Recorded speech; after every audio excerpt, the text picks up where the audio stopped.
one of the things Brady is trying to do that Manning isn't doing, buying a piece of the Las Vegas Raiders. Mark Maskey of the Washington Post reported yesterday that it's doubtful the league will vote this week to approve or disapprove the partial purchase of the Raiders by Tom Brady. This is something that they did in February of last year, 2023. Right. That's when the deal was done. Right. I'll give you the quick history. At some point last summer, the owners decided no equity for any team employees. Were slamming that door.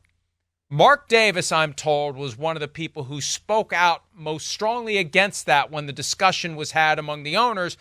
And the thinking is this Brady deal, as originally constructed, was going to give him equity as compensation for employment with the team. Now that's gone. They got to come up with another way. And then it was a steep discount. Jim Irsay, the owner of the Colts, said that last October. Right. It's too much of a discount, like 70% discount over the value of the equity to give it to Brady. And now it's just kind of caught there. But, Chris, apart from that, if Brady could write the check right now at full value, this issue of him working for Fox and having a fiduciary duty to the Raiders, it is a hopeless conflict of interest. And having a conflict of interest isn't a bad thing. It's just a thing that sometimes can't be resolved. And the more I think about it, the more I talk about it. It's as simple as this. You're an owner of the Raiders. You have a duty to help the Raiders under all circumstances, with everything you know, with all of your abilities, with everything you have access to help the Raiders win.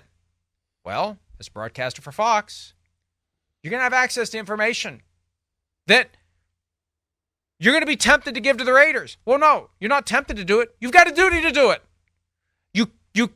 You have a duty to not use the information that you get when you're at Chiefs practice, if and when that happens, to tell the Raiders. But you also have a duty to tell the Raiders anything you know. That is a hopeless conflict of interest that cannot be resolved. And I'd like to think the more that the owners talk about it, discuss it, think about it, at least 9 of them will say, hey, you got to pick a lane here, Tom. You're either working for Fox or you're going to be part owner of the Raiders. You can't do both. Yeah, it's going to make teams, owners, coaches, anybody uncomfortable. Yeah, especially if you're in the AFC West. Yeah, oh, wait, one of the part owners of the Raiders is coming to watch our practice.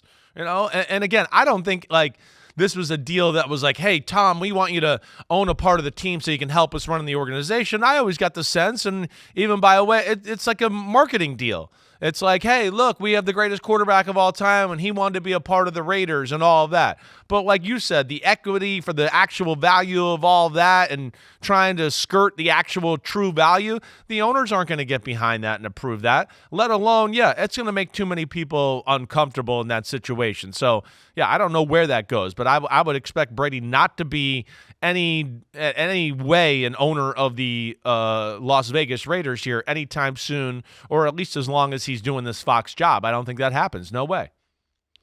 I just think, Chris, even if it's a figurehead deal, it's still scary involved in management. And I think he might be. I think maybe he is. But here's the reality.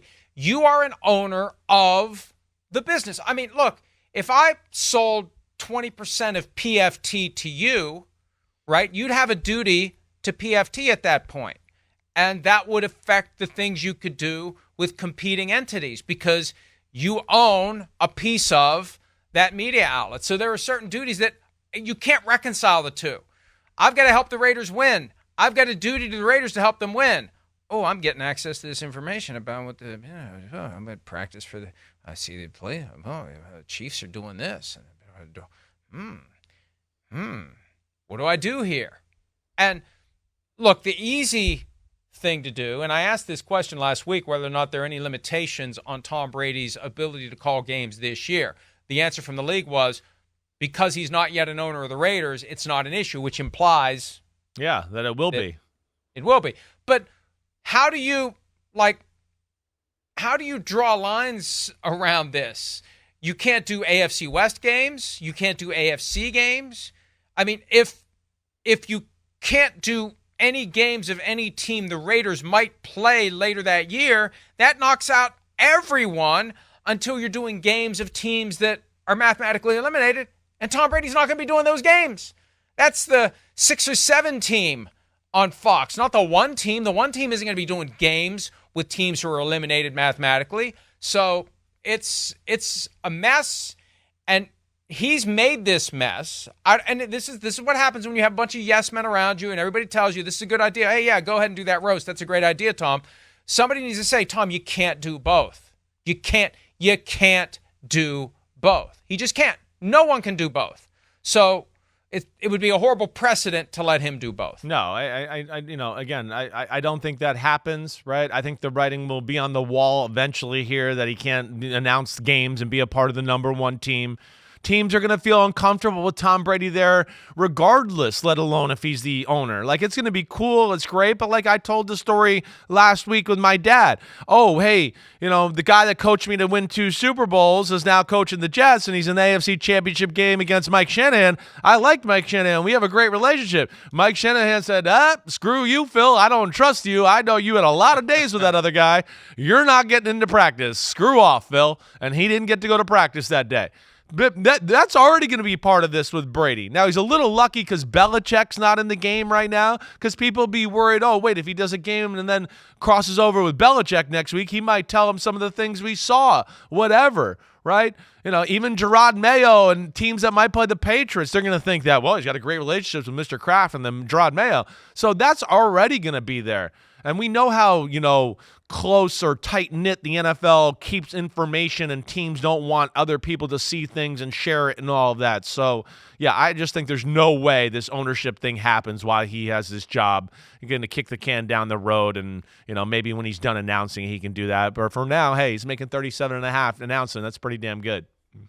There's 2 examples here. Yeah. 2 examples. Yeah. One, and Pete pointed this one out, Fox has Chiefs at 49ers Week 7. Right. The next week, the Chiefs play the Raiders. So is Andy Reid going to say, come on in?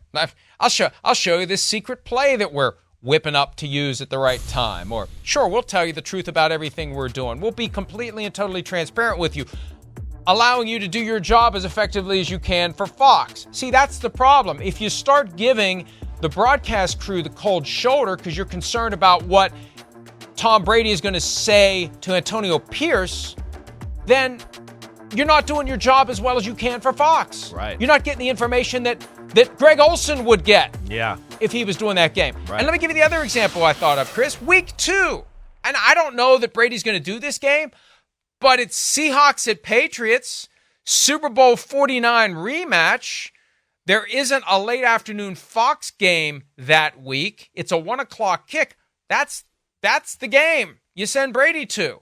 Well, what's Mike McDonald, who comes from the Ravens, where they are ultra paranoid about anything related to the Patriots? Do you think Mike McDonald's going to say, hey, Tommy, come on in? Yeah, sure. I trust that you won't tell Gerard Mayo, your former teammate, or Robert Kraft, who regards you as a fifth son, anything about what you find out in here. See, that's the problem. Not only does it put Tom Brady in a position where he feels like anything he hears he has to tell the Raiders, he gets less valuable information that makes it harder for him to do his job with Fox. Yeah. He shouldn't want that, and Fox shouldn't want that. No, they shouldn't. No, as my dad would tell you, and then the scenario I just laid out for you for the 1998 NFC Championship game, he understood why Mike Shanahan didn't want him there for practice and to see that stuff. He got it, but I can still remember him being like, damn, I wanted to see practice. I kind of wanted to see what they were going to do in the red zone. And this is where I get little inklings of like, ooh, I can talk about this. I saw this at practice. This is what they're trying to do this week. So, yeah, you're not going to have the same telecast or information when you're cut out, of those type of things. It's going to be interesting to see how it shakes out. But one thing I'll say, I don't know. I'm looking at week 2 schedule. Maybe you're right. Maybe there's not a lot of great games there. Seahawks at Patriots, I can't imagine that one being the one that moves the needle to get Brady there. But there isn't a strong slate. What other? Well, there's that they don't have a late afternoon game. No, it's 49ers at Vikings, so your Vikings will probably lose that day. Possibly. He could be there. That could be one. Yeah, nice. Yeah. Nice. I was going to say one other thing. Oh, Bob Raceman in the Daily News had an item suggesting that Brady work in the UFL. I mean, he wouldn't. It's beneath him. Yes. Of course, the roast was beneath him, too, and it didn't stop him. But he's going to get dropped cold into this. Like, here you go. Have fun. You're the number 1 announcer. Good luck.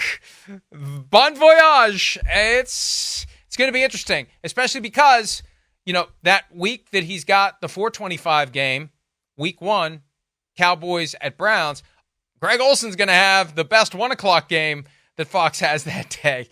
And we're going to hear Olson, who's seasoned pro, and we'll see what Tommy does. Yeah. And Olson himself said that last week, very candid.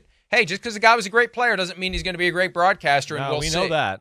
Said it perfectly. No, we know that. Right, I'm going to bet on Brady being good. I am. I just, Tom's got a great personality, smart, and I think he is. Maybe he's getting to the age where he just don't give an F anymore. Maybe he will say a little more than we think he's going to say. I mean, we have had some inklings of that lately. Maybe he's not going to be as scared to draw a line in the sand, as they say, and take a stand. No matter what he says, there's going to be a segment of social media that is hammering him, and he better be thick-skinned about it. Yeah. Or it's going to paralyze him. Yeah. Hi, it's Mike Florio. Thanks for watching PFT on YouTube. Hit subscribe for the latest news and analysis from Pro Football Talk.